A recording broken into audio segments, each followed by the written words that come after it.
You're the Florida version of Sex in the City, JD. That's when I was smoking my cigars.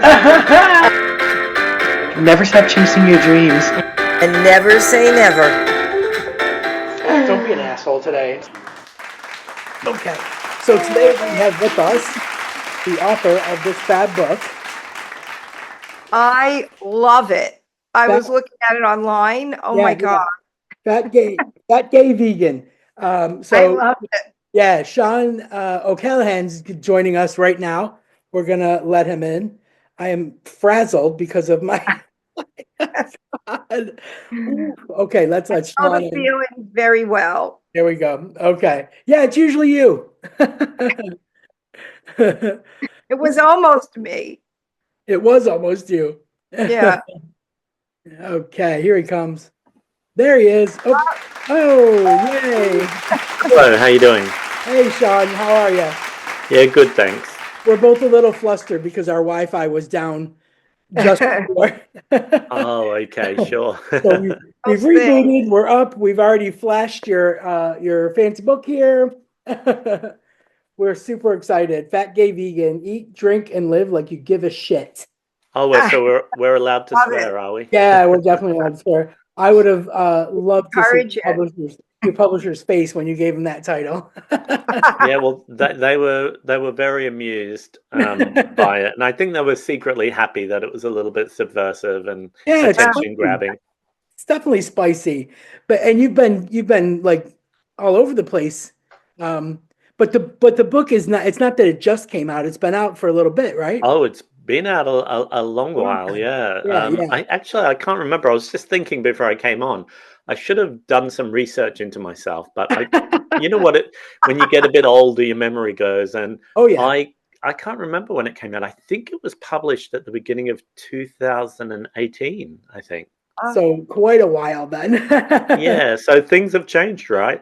Oh my God, immensely. But the response, I think, really has had to have been fantastic for you to still, be going with it, Yeah, well, the book for me even feels like it was a bit of my twilight years as far as my vegan activism and community organizing goes, because I started doing what I do as Fat Gay Vegan back in 2010, I believe.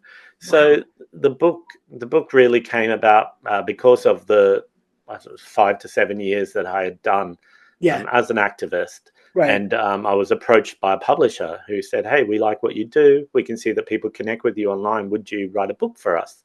So I had always wanted to write a book since I was a child, but maybe not necessarily this type of book. But they wanted me to write sort of like a compassionate guide to living. Yeah. I love it.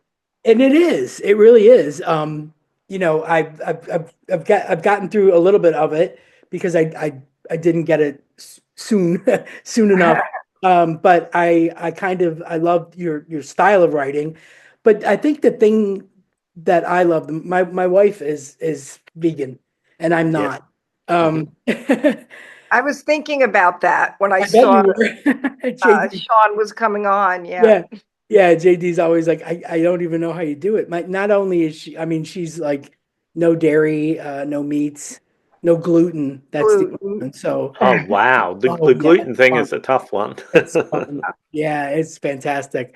But she's so committed to it, and everything has its reasons, like she gets congested and headachy from dairy.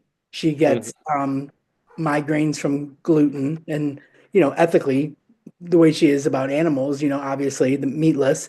But what was your reason? Like, what was your, what turned your head towards the vegan stuff? Okay, well, I transitioned into a vegetarian diet many years ago, and that was for ethical reasons. I thought, oh, I don't want to contribute to animal suffering. I was living in Australia because, if you can't tell, you've probably already discovered this through the book, that I grew up in Australia. Yeah, and my accent gives me away. So is oh really? Where's she from? Brisbane. Oh, that's where I'm from. Yeah. Really, Queensland, around there? Yeah, I'm from Brisbane. Okay. Which is, as we speak, there's a tropical storm headed that way. So I'm just checking in on friends and family to make sure everyone's okay. Oh, But God. you know, it's so intense when something happens in Mhm. Australia. The time difference is so different. So true. yeah. It's So true. it's Oh. not just a time difference. It's like really different. So Yeah. by the time that I eventually get around to talking to anyone, the It's- tropical storm will have dissipated and headed down to New Zealand or something. So, Yeah. but I was actually Mexico City as well. Do you live in Mexico? I saw on your Instagram it said Brisbane, London, and Mexico City. yeah. So I have lived in Mexico City in the past. I did have to come back when COVID happened. I had to move back for work to the UK. Oh, But my husband is Mexican and is from Mexico City. Oh, So okay. this is one of the big changes from the book. The book was written before I was in a relationship with my current husband. So he doesn't feature in the book, but I might have to maybe do a revised version with yeah. a little bit about him. Chapter. Yeah, but it's interesting, Denise, that I'm like you're not vegan, but your wife is vegan. Right. I'm vegan, but my husband is not vegan. Okay. So you see the struggles. Yeah, but going back to your question, I was living in Sydney at the time in the 90s, and I can remember I used to eat a lot of Kentucky Fried Chicken. That used to be my Go-to. my go-to, my comfort food.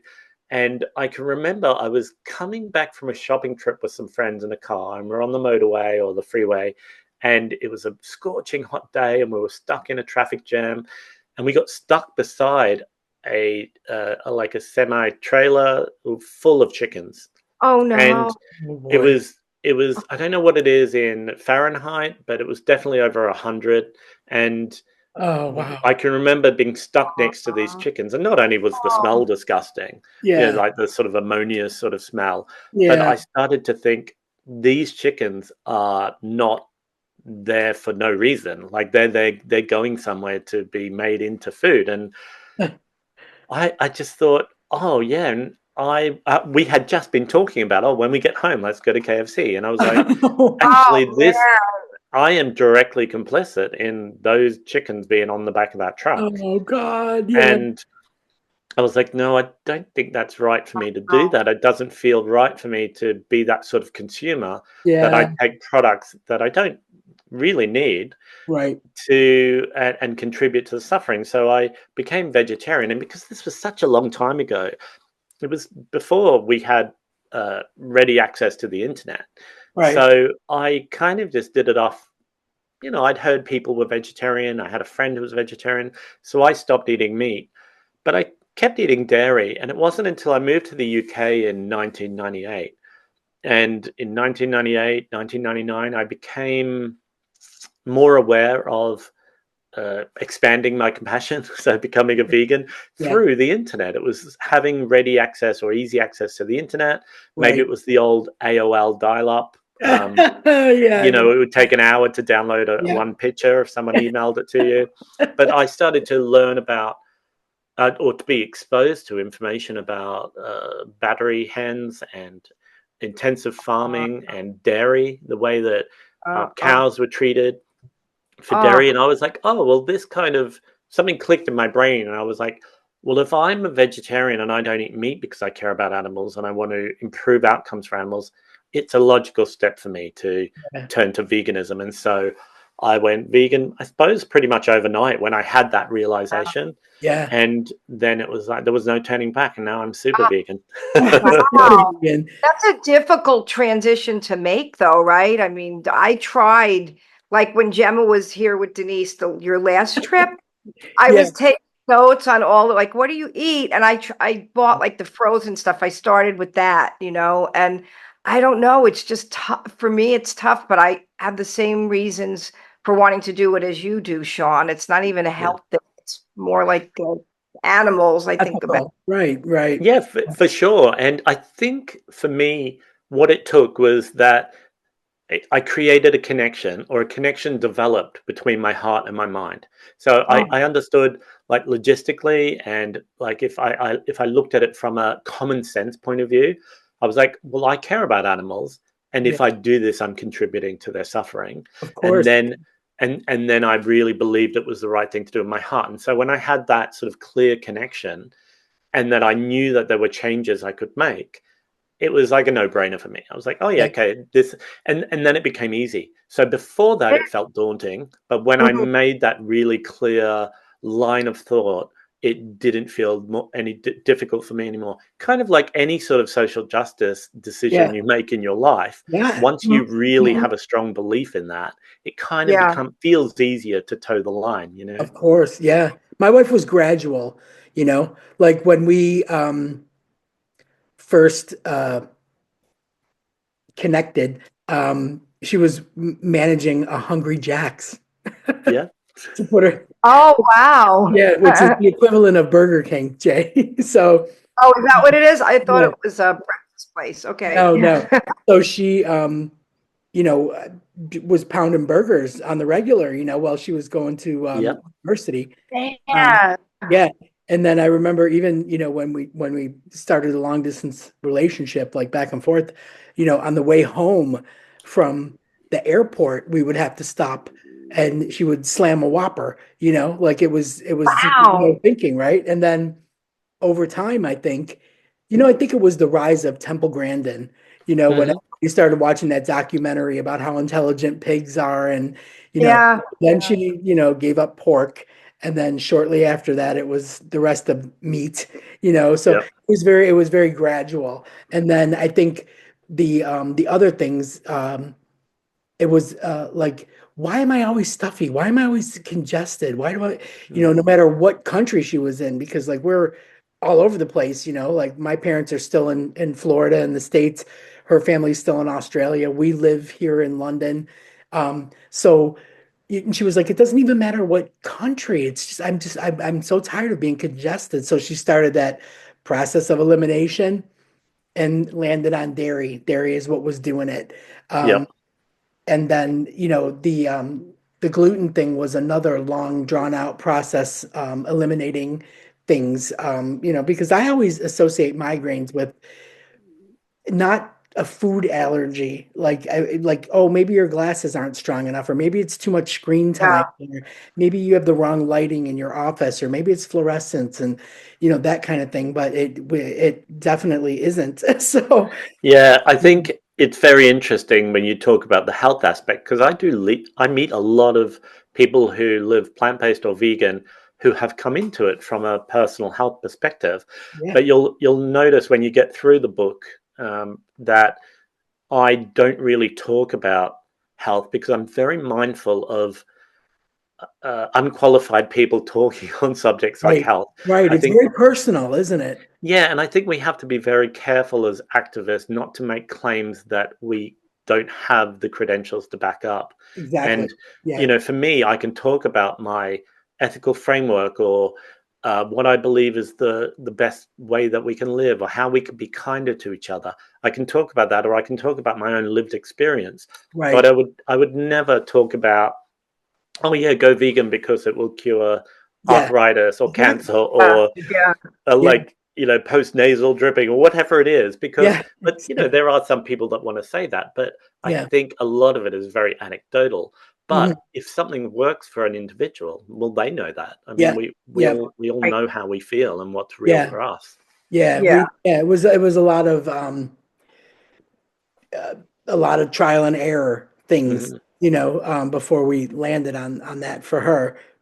Yeah. I'm over there slamming pancakes and sausages and whatever. Yeah. She was like, "But don't you feel this? Don't you feel that?" And I'm like, yeah, maybe a little bit, but you know what? I don't care. Yeah. I know I No, don't have the willpower. I we just have a know. Yeah. we have a chicken at work now that came in our yard. I have a lumber business, Sean, Yeah.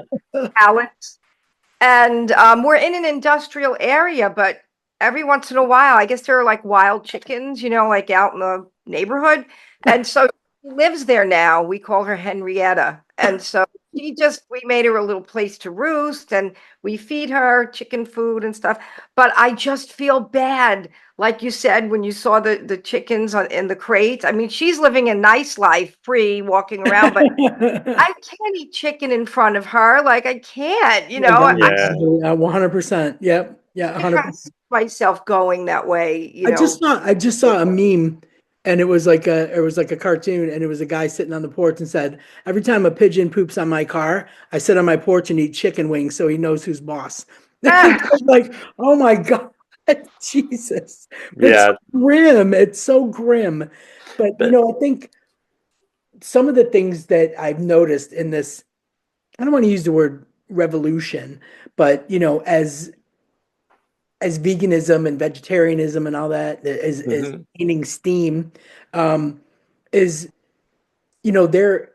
I have been probably, I can say, to like 3 like plant-based vegan restaurants, and Yep. it has been some of the best food that I have yeah, ever had. I went to a place in Brighton, Kasaki, I think the name of it is. And it was all these amazing like Japanese entrees and appetizers and everything is fully plant-based, and they know every you ask them a question and they've got it down, and the Yeah. wow. presentation of everything. And my thought is always, when we go to a vegetarian restaurant or vegan restaurant, is that I'm gonna leave hungry. Like Yeah. I already have it in my head that I'm gonna be starving when we leave. I probably should have stopped at McDonald's on the way. All this stuff goes through my head, and Yeah. we go and we in these and I think Kisaki. No, that was not a tasting menu. But some of the places have like 5 courses, or Right, whatever. right. And Yeah. even though everything that's coming out is so little, you leave so full. Like I couldn't believe that I was full. We had a birthday dinner, and both 2 of the restaurants were in Brighton. Um, hmm and like I said, there was the Japanese one, and then the other one was Terra Terra, and they were Uh-huh. beautiful entrees and food. And I don't even know if it's there anymore, but it was amazing. And then the other one that we go to quite frequently, I think, is near Covent Garden, called Mallow, and that's another one that's fantastic, and it's such a relief, I guess, A, to leave full, but B, that my wife can order anything on the menu. You know, Yeah. like Well, she doesn't have to just get French fries or chips, or yeah. what I mean? Well, Like, could you imagine the old Middle Ages days when I went vegan 25, 26 years how ago? difficult. That was my next Wow. question, is that now there's actual restaurants that Yeah. feature that, that are built on that. And back, yeah, back then, it had Oh. been like you just got sides. Did you just get a bunch of sides? You would think that you had won the lottery if they had a vegan risotto Yeah, or like a quinoa Yeah, right. salad. That yeah, would be the best you could hope for back in the yeah, day. I yes, really didn't, for the first few years or the first 10 years of being a vegan, I didn't really eat out in restaurants because How could there you? weren't options. And then we started to get the rise of these places like what you're mentioning, these restaurants, and Yeah, Mildred's is a very famous chain which is also owned by the same people that own Mallow, which you referred to. yeah, And so we started to get this more considered food that was a bit more well put together, yes, and we could start enjoying it. Wasn't like when I used to travel around the UK for either work or for leisure, I would yeah. take my own sandwiches Oh, because you couldn't Oh, get terrible. food on the Yeah, road. she still does that when we fly. Yeah. When we it's a fly, real because commitment. you only Right. have 2 options, like Yeah. regular food or just vegetarian. And if it's Yeah. vegetarian, it's going to be overcooked pasta with Yeah. some kind. So she Mushy can't have the pasta, vegetable. right? There's no gluten-free option. That's what I think she struggles with, is it's either one or the other. Yes. You can get a vegetarian this, but there's gluten in the dressing, there's gluten in this, there's gluten in, I it's mean, not like yeah, that's where the struggle comes in. But Well, do always you keep ever, Denise? Do you ever get to Paris? I have not been to Paris. I've been other places in Oh, France. okay. Well, if Michel. you're ever thinking of going on a vacation and you need like to be swayed one way or the other, I was there a few months ago, and I walked past a vegan and gluten-free restaurant. Oh my Oh, God. wow. I can't even That's imagine. very specific for Yes, a whole Yes. restaurant. Yeah. yeah. I think What do you do for protein? I asked Gemma this, that she said that's like the biggest question, right? For protein's vegans. Like, tough. what do you do for protein? Because that's my reason for not doing this. Okay. Well, once again, I would preface this by saying nobody should take their health advice from somebody called Fat Gay Vegan. I love that part. That's what I Yeah, love. But you know, I'm Fat I'm and gay probably got not. me right off the bat, but Yeah, I'm probably not known for my,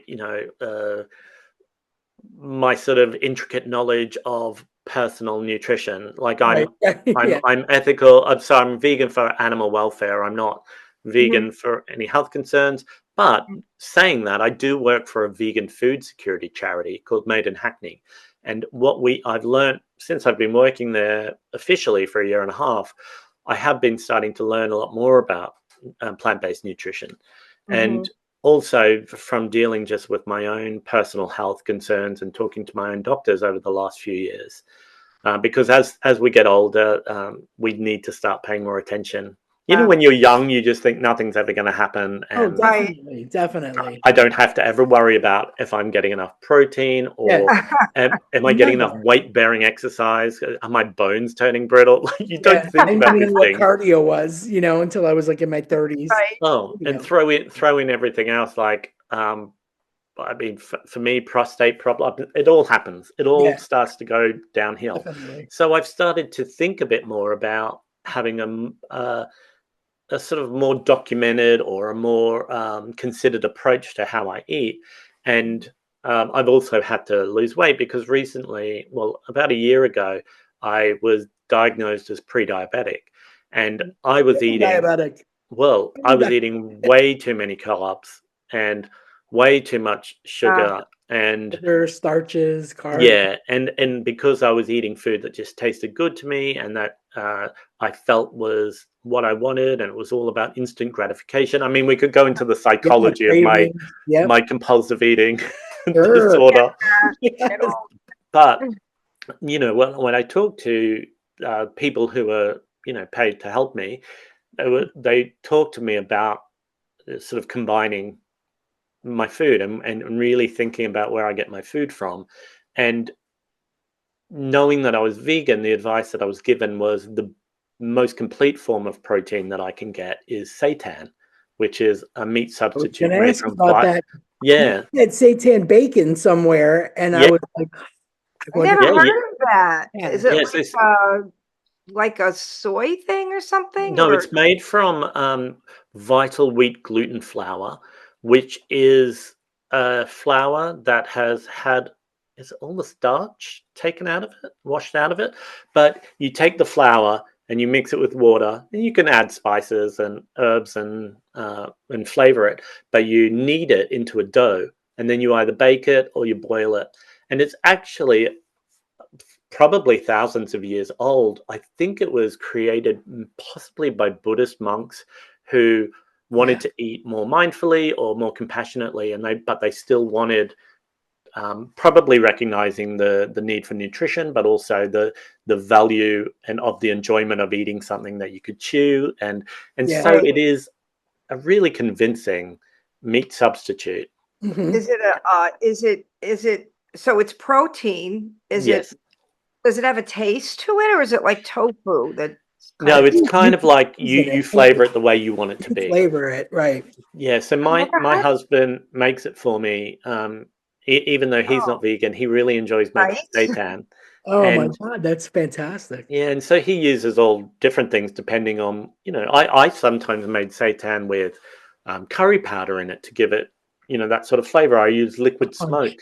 a lot. Yes, liquid smoke. Apple Right. cider vinegar to give it a Yeah. bit of a kick. You can put chili powder, paprika, chipotle powder, Yeah. anything you want in it, like maybe Italian herbs to give it that flavor. And then it's how you cook it as well.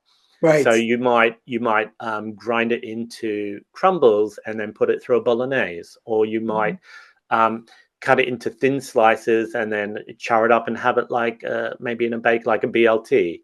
And Yes. then Yeah. you can do pretty much anything with it. And once you cook it, it's ready to eat. So if you want to slice it, if you've got like a meat slicer at home, you can slice it like deli slices, Yeah. or you can chop it up into cubes and freeze it, and then just throw it in a stew or bolognese when you're making something like that at home. It's very versatile. It's incredibly cheap to make, Yes. and you control what goes in it. So you can control how much sodium's in it. You can control like the heat. If you want chilies in it, Yeah. you're in control of seitan. But it is even recommended to me by a non-vegan health specialist here in the UK who works for the government.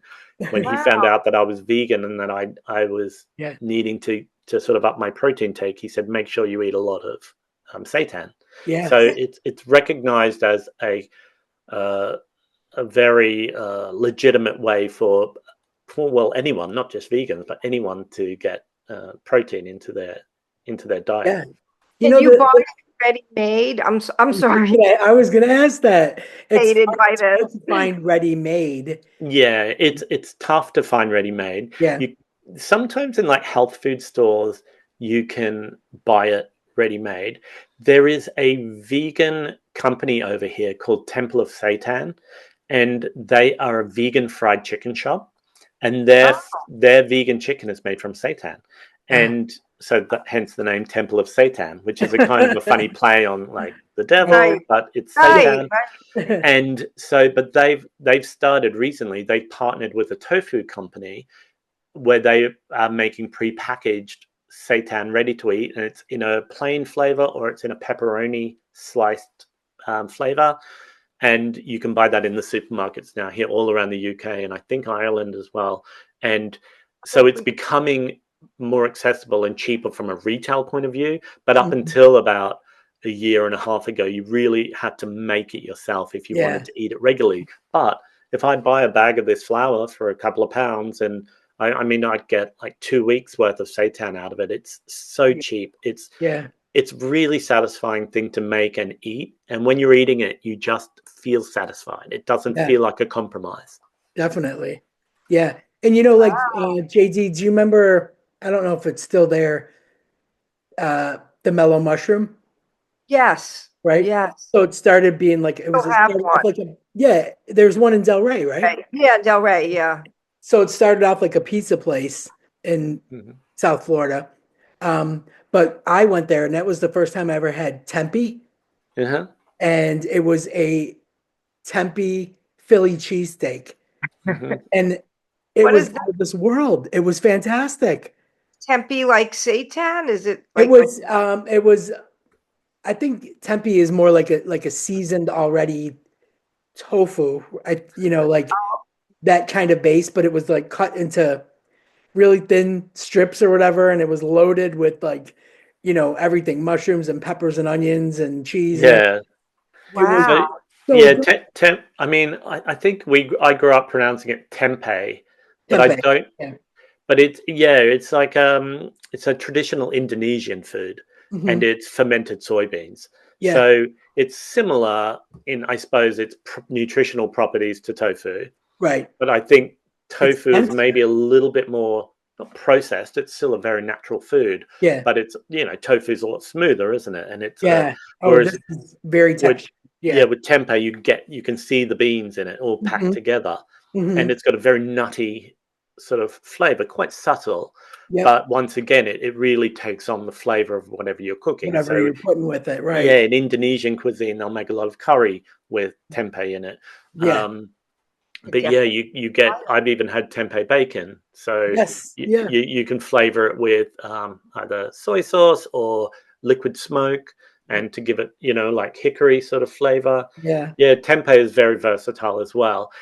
I think it's a bit more of an acquired taste. I think it can because of the texture. Whereas something like seitan, I mean, I took non-vegans to the vegan fried chicken shop the other day, and they were raving about it. They were like, this is perfect. It's got that chew to it. It pulls apart.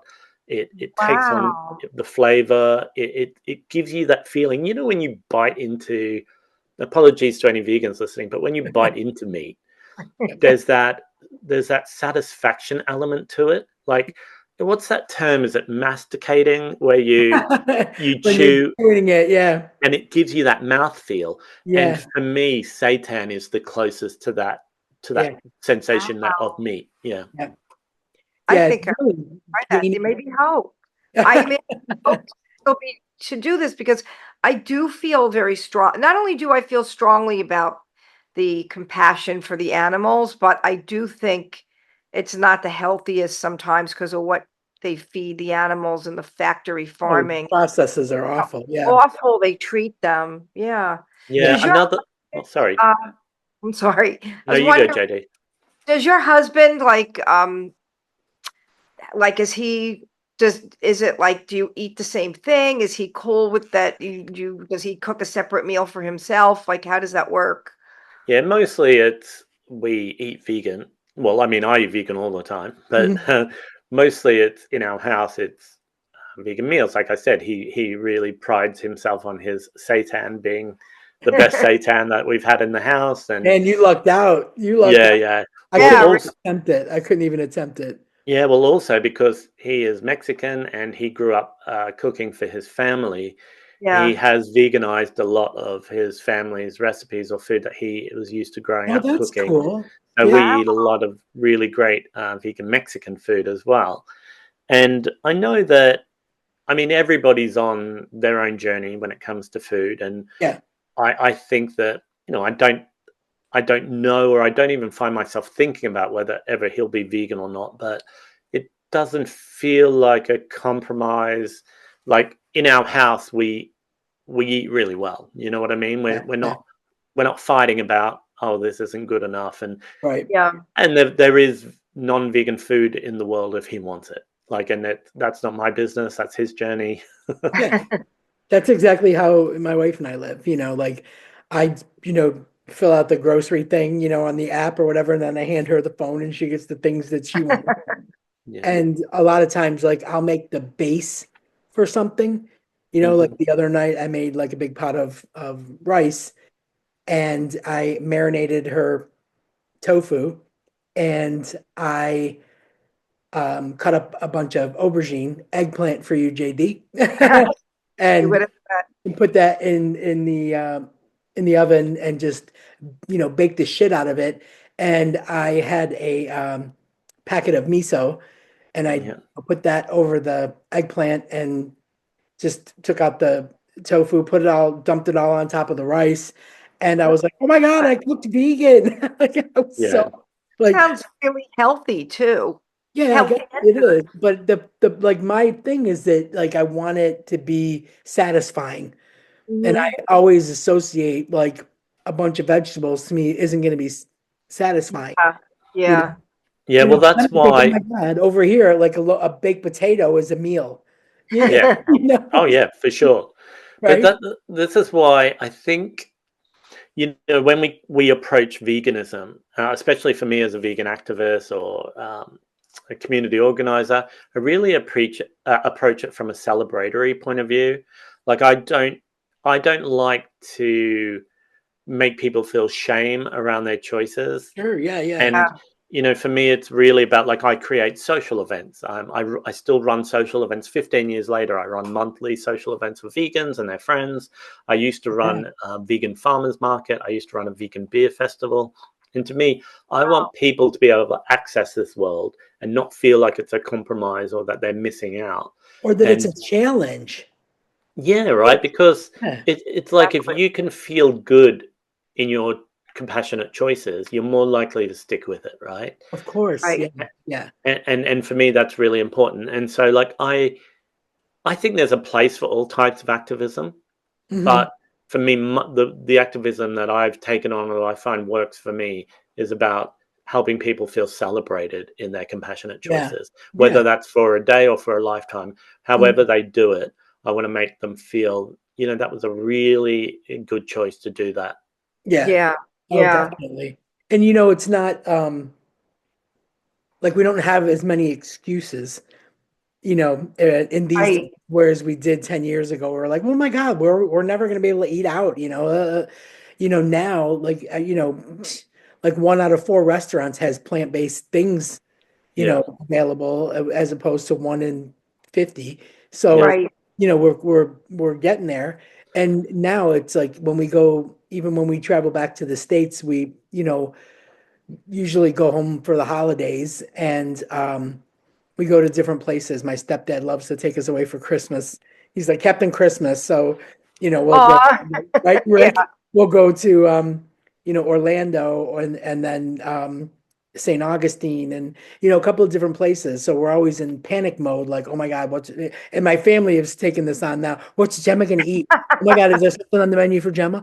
And Aw, even we went on a cruise, you know, and they assign people who have intolerances and allergies. They assign an allergen manager, that sit with you at the beginning of the cruise and go over everything you can and can't have. And yeah. um, so that was so handy, that she didn't have to be poring over a menu, because every meal that we had, that allergen manager would come over with the list and of things Nice that then. were going to be on the menu the following day, and she would make her selections.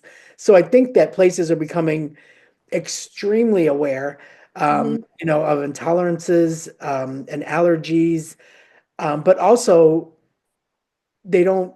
It's not so pointed at those anymore, Yeah. because I think they realize that people do it for ethical reasons.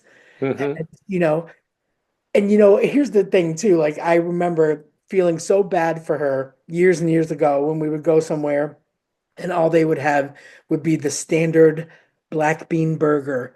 Hmm. Oh And it was God. just like, that poor thing. She was so burnt out on black bean burgers. Yeah.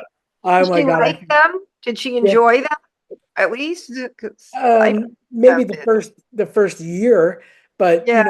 year after year after year of that being the only thing on the menu, it was just, or the only thing in grocery, freezer, in freezers were the Boca burgers, Jay, right? Boca burgers. Yes. Right. Yeah. We Yeah, sell pallets. We sold pallets to them, to Boca right. Burger. So it's just that Started. that was the only option for the longest time, and now it's just a relief to be able to go to different areas all over, no matter what country you're in, and have a little browse on the menu and be able to find at least one or two things, that Yeah. are hit the mark, and then the rest, of course, you got your sides, Yeah. your Oh, for and your sure. veg. Yeah. So Well, what's interesting for us, like the vegans were in the wilderness for so long. yeah, We yeah. would just take what we could get. We couldn't eat out in a lot of places. So But true. what's interesting now is, especially as a sort of conscious consumer who cares about how I impact the planet, I really, being vegan almost isn't enough. Like, I have to consider, like, am I going to a restaurant that pays its workers fairly? Am Oh Uh, yeah. I Oh, am definitely. I contributing? Like, is the chocolate, even though it's vegan, where is Fair it coming trade. from? Are there child laborers picking Yeah. the cacao? Or Yeah. like, I think that we're now at a point where, okay, as a movement, we've done really well to raise the consciousness around veganism and Let's animal branch welfare. off. Like, let's But break off of that. Right. all of these social justice concerns don't have to be siloed. We can think, like, spread our compassion around, right? Sure. So Yeah. so now, yeah, we can get burgers and vegan chicken wings, and we can buy Ben and Jerry's ice cream, and Yeah. we can right. do all of these things that we haven't had for decades. So now we have to think as, just like we did a long time ago, like where we tried not to buy sweatshop clothing, and Sure. Yeah. that's Yeah. kind of like mainstream thinking now. Yeah. I think vegans are now starting to have to reckon with that as well, because we're a few, like, almost like a generation behind that ethical consumer movement, Yeah. because Yeah. we just got what we could, and now, oh yeah, Right. I can go into Greg's bakeries around the UK and buy a vegan sausage roll. Yeah. But how ethical is that, to buy something for a pound? Like, who's paying for that? Like, Yeah. are the workers getting minimum wage? Can they Yeah. afford to live in a city like London? What other ingredients are in this? Like, Yeah. who fronts up the money for this? Is it some sort of multinational company that also gives Yeah. money to, like, arms trading and stuff? Like, Right. honestly, these are concerns we have to think Yeah. about. Yeah. Yeah. a it started with lot. packaging, like we were getting like I notice now, like, my produce and stuff comes in the little nets, Yeah, yeah. not in plastic packaging. A lot of the frozen stuff is coming in things that are, not doubled. So it's not like you pull something out of a cardboard box, a plastic Mhm. thing, like Right, right, they're right. being very, conservative now, the way they're packaging things and over here, recycling, like, oh my God, they're maniacal about it over here, you know? Yeah. I mean, up until like I'd say 3 years ago, when I would visit, my family or whatever, and I would like finish a can of soda, and I would be like, "Do you guys have a recycled?" My mom would be like, just throw it in the trash." Like, oh my God, like just the simplest thing. Conditioned, you've Yeah, been conditioned to think about conditioned, that. old school, but now they have recycle bins and now they break down their cardboard and they put their cans and I tins always in cut, this. like, if you get like a 6 pack of something like soda or something Yeah. and they have those plastic circles Oh, around they don't it, I even do that here. cut those because they could get stuck around like a turtle's neck. Or I Yeah. think about that stuff, but I wonder, like, do most people think about that? They cut them They up. do because they've really gone a long way to not package Yeah. soda Yeah, that's anymore. the best way. Yeah. Do you Yeah. find, Sean, that when you start talking about your book and about being vegan, that there are a lot of people like me that want to do it, but we just are like we're just like not afraid, but just like confused and you don't know where to start. Like, are there a lot more people that want to be this way, but don't know how to take steps? Yeah, for sure. And I think that's where the idea of the book came from from this need in the community to have inspiration to make the change. So the Right. Mhm, book was meant to be a non-judgmental, non-preachy mhm. uh, guide to not being an asshole, you know? Yeah. I mean, it really reads that way. Like, as far as Yeah, the gotten in, it's gentle, it's not an in your face, you know, shaming every person that's ever, had a burger. So exactly. it feels, it feels like a good approach. And I Yeah. really didn't want the book to be like a one issue approach. Like I didn't want it to just be, hey, be kind to animals. I Mhm. Oh, really no. included Yeah, a it lot of goes other way social into that. justice Yeah. concerns in there. And it's actually, even though it came out like 6 years ago, it really is quite timely. I talk about trans rights in the book and standing up for against transphobia. I talk about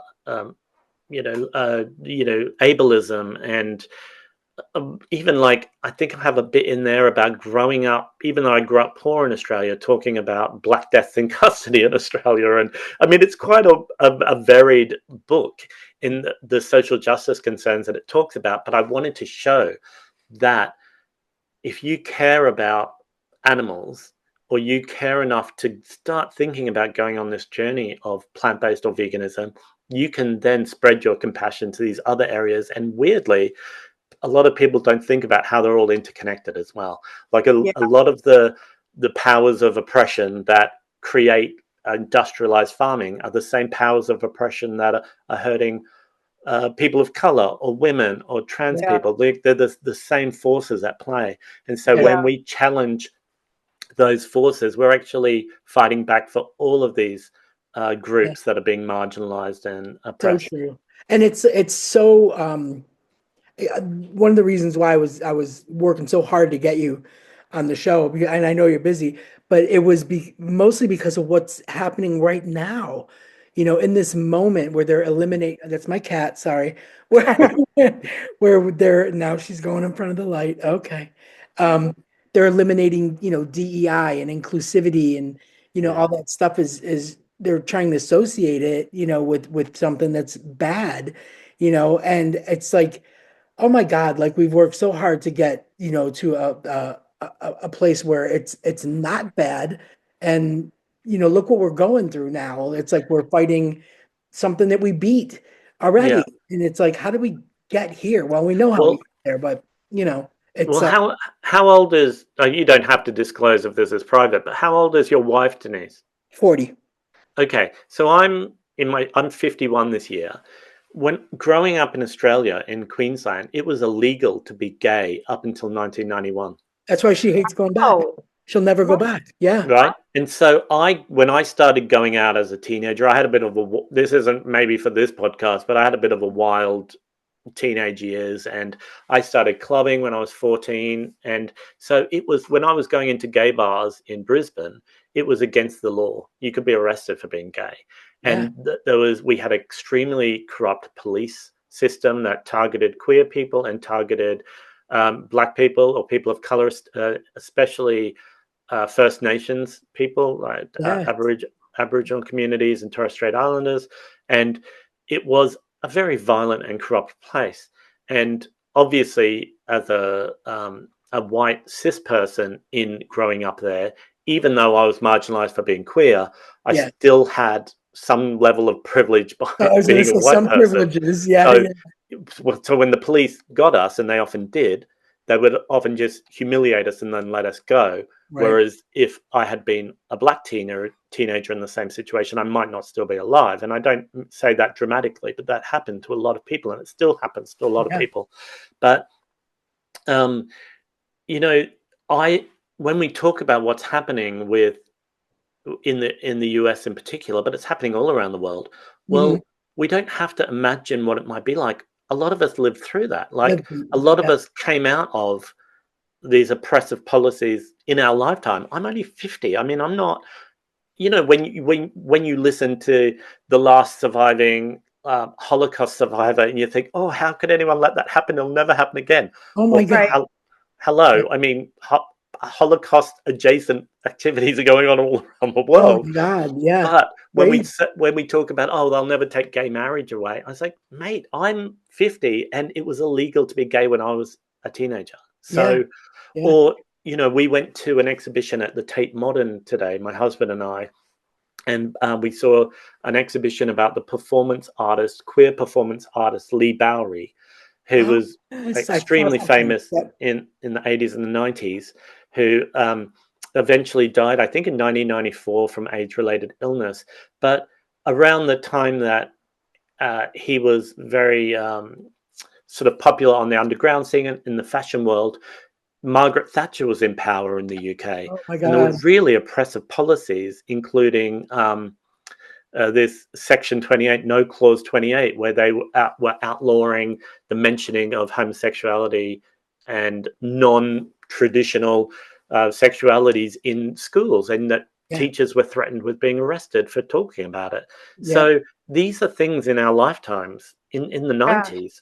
Exactly. And then and like growing up in Australia, we also have this legacy of like racism that people try and think of it as a really old time away, but long time ago, when before your grandparents, but it wasn't. It's in my lifetime there was something called the White Australia policy, where part of it would be to remove First Nations children from their families and place them either in white care homes or children's homes, or with white families, to try and like make them white and forget their indigenous ancestry and culture. And this was right up until I think the late 70s. So this is not ancient history. So the way that queer people are being attacked, and we could slip back into it with a click of the fingers. You know what I mean? It's already happening. It's happening. It is. It really is. It's so, it's just, I keep thinking, oh my God, it's like do we have any fight left in us? But I think, everybody questions that in themselves. Like, do I have any fight left in me for this? And it always comes back to yes, of course. Yeah. These are our rights. Yeah, you have to. Exactly. I think there he is. Okay. Oh, I'm back. It is. It's just really scary that we have to continue, to fight something that we fought and won, and now we have to fight for it again because we're on the verge of losing it again. But I also think that you learn a lot from that. We Yeah. learn new ways. We learn that, protests do matter and boycotts do work. And, Mhm. all the things that we, nobody likes to do, but we have to, it's Yeah. just, yeah, we're just in a really scary time. So I feel like, not only is it's social justice and, vegan activism, they go hand in hand, the Yeah. activism and Yeah. the social justice, it all goes hand in hand. Um, and whether it's a little part or a large part, I feel like, you know, everybody's got a little fight in them. Everybody's got a little something that they stand for, whether you just love Yeah. animals or whether you Yeah. love your marriage rights. You do Yeah. have to work at keeping them. It's ridiculous. Fight. Like you would think Yeah, that, constant, and Sean, constant. at this Yeah, point yeah. would be ancient history, and it's not, and maybe never will be. It's just it's really unsettling that it could be a fight all over again for things that people died fighting for years ago. You know what's cool too, though, Yeah. that you did this And in 2018. I mean, and yeah. we're talking about it now, and we're talking about Yeah. how explosive, veganism and vegan activism has become, but all the different avenues that it can spawn, that are going in the right places. So Yeah. it's almost like you had Yeah. the And foresight to see that. yeah, Yes. well, I'm glad you brought it back to veganism. I feel like we were talking about Nazis way too much Yeah. today for my liking. Yeah, But, I don't normally like to think about Nazis so much, but you kind of have to in this current climate. unfortunately, but yeah, yeah. But but no, that's why the charity that I work with now called Made in Hackney. It's a vegan community kitchen and food security charity. And we work around London, around the UK, but we also work globally as well. And it's really about even though we only make and promote plant-based food, we're not really an animal rights charity. We're doing it from a social justice point of view. We want people to have access to nutrient-dense food that's culturally relevant and affordable. And it helps with health outcomes for individuals and the community, and it's good for the planet. So it's impacting less on the planet. And as a happy bonus for that, for me being a vegan, I get to work there and know that we're not hurting animals to do any of that.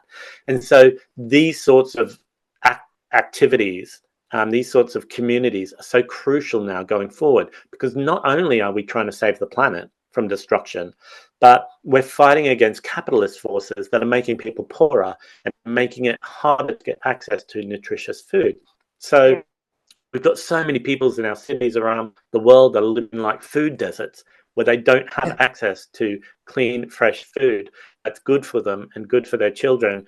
And so, and then also the practices of these capitalist food forces are also hurting workers and people in poorer countries where people are being exploited for their labor and their Exactly. natural resources are being exploited and our environment is being destroyed. So places like Made in Hackney where I work, or you might be aware of Food Empowerment Project over in the US, which is an incredible organization that is also through a vegan lens, but it is really engaged with workers' rights and people who work on farms who are often subjected to horrible, horrible conditions. quick apology that my internet went down, and then we came back and we wrapped up with Sean, and unfortunately, it didn't save the file. So we just want to say thank you to Sean for spending his evening with us and Yes.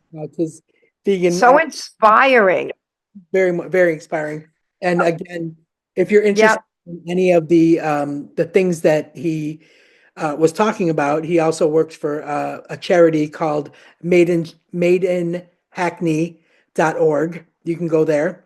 Um, and also he has a blog called fatgayvegan.com that you can go to and have his events on there. But they do, what he said, he has an open mic, and he's got on the Open mic last for Sunday of the your month, he has performers.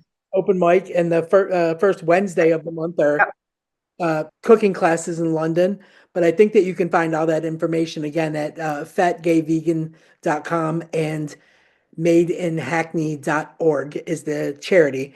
And again, Sean's book I found on Amazon, very cheap. Gay Fat Vegan by Yeah. Sean Callahan. And he has it in some smaller bookstores. He encouraged people to go to the smaller bookstores These first, small independent bookstore. independent bookstores Yeah. are always the best way to go to, instead of feeding the beast that is Amazon.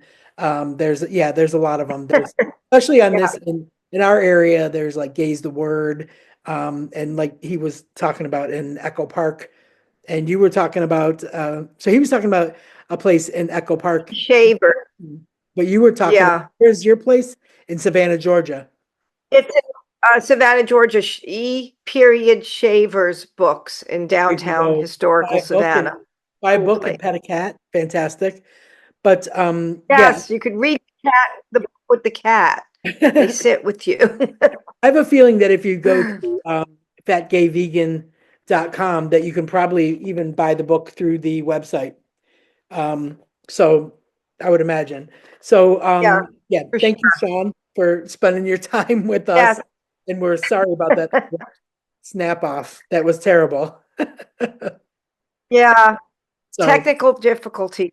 yeah, you have a I still may find the recording. I still may find the recording, Denise. I'm going to look for it. okay, have a blast. But when you open up, All right. I know you have like a heck of an editing job to do here, so I want to thank you in advance. All right, see you next week. Going to get a big cup of coffee. Okay. Definitely. Okay, see ya. We're